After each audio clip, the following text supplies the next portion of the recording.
আজ তো পুজোর শেষ রে। মা দুর্গা বাপের বাড়ি ছেড়ে বরের কাছে ফিরে যাবে। কাকে কি বলছো ঠাম্মা?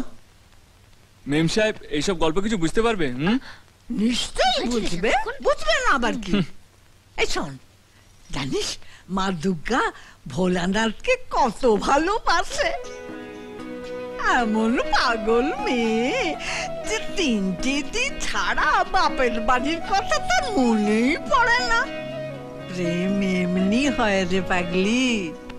আজ দেখবি মা দুর্গার মুখ সিঁদুরে কেমন রাঙা হয়ে যাবে। বর যত ভালোবাসে সিঁদুরের রং তত গাঢ় হয়। তাই না? হ্যাঁ, বরণের সময় এই শাড়িটা পরবি, দেখবি কত সুন্দর লাগবে তোকে। শাড়ি?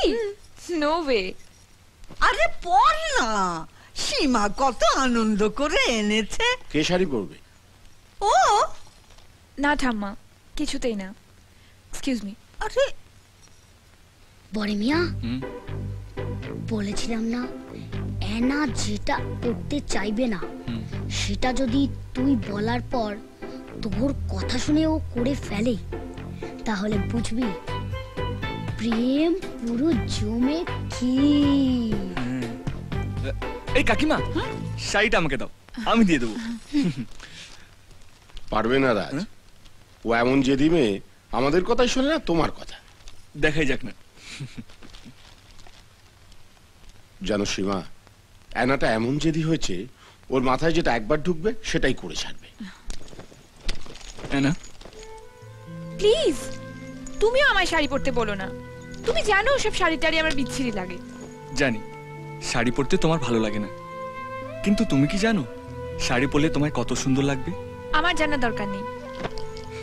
ঠিক আছে, পরতে হবে না, শুধু একবার ভাবো, এই শাড়িটা পরলে তোমার একার খারাপ লাগবে, আর না পরলে অনেকেরই খারাপ লাগবে। ছোট কাকিমা, ঠাম্মা আর আমার। বই গেছে।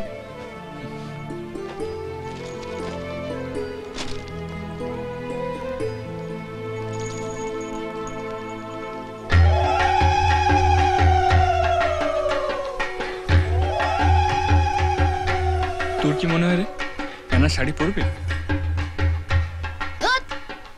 জানলে কি আর এখানে বসে নখ খেতাম? তোর কি মনে হয়?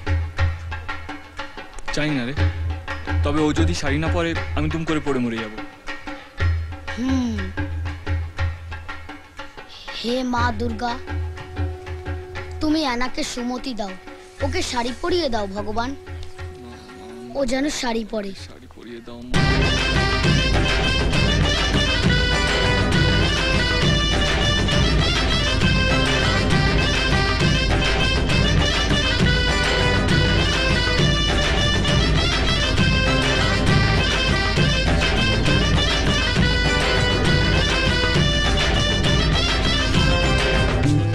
আরে এই পরে মিয়া, কি দেখ না।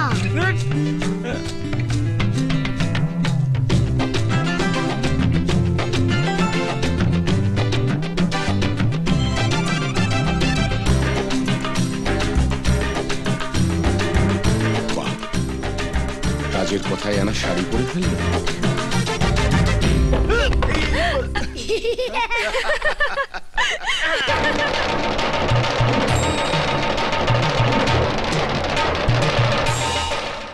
ঢাকের তালে কোমর দোলে খুশিতে নাচে মন, আজ বাজা কাসর জমা আসর থাকবে মা আর কতক্ষণ।